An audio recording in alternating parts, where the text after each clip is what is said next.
আসসালামু আলাইকুম।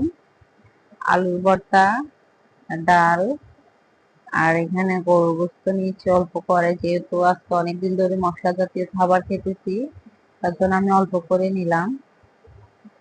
তাই আপনাদের কাছে যদি ভালো লাগে, সামথিং খাবারটাও কিন্তু ভালো লাগে, কারণ হয়েছে এই ঈদে মনে করেন তৈলাক্ত খাবার খেতে খেতে আর ভালো লাগে না,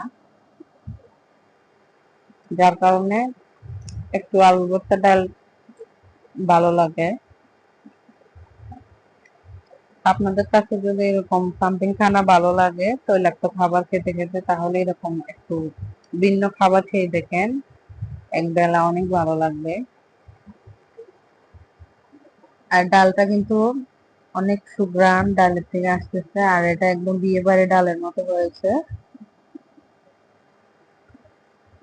এই ডালের ভিতরে আমি সব ধরনের আদা বাটা, জিরা বাটা, রসুন বাটা, পেঁয়াজ বাটা, কাঁচামরিচ, ধনিয়া পাতা, ফোড়ন সব দেওয়া হয়েছে।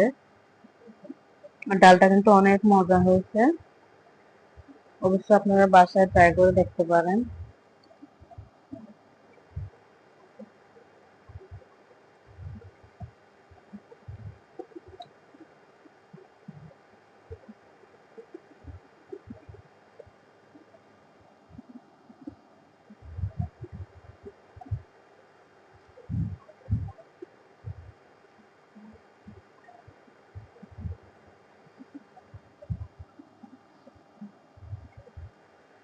ঈদ আপনাদের কেমন কাটলো কমেন্ট করে অবশ্যই জানাবেন। আমার অনেক অ্যাক্টিভ ফলোয়ার আছেন, যে একজন দুজন, তার এই ফলোয়ার গুলো আমার কাছে অনেক কিছু। ঈদ কেমন কাটলো অবশ্যই কমেন্ট করে জানাবেন। আর আপনাদের পাশে আমি আছি, আমার পাশে আপনারা থাকবেন, এটাই স্বাভাবিক।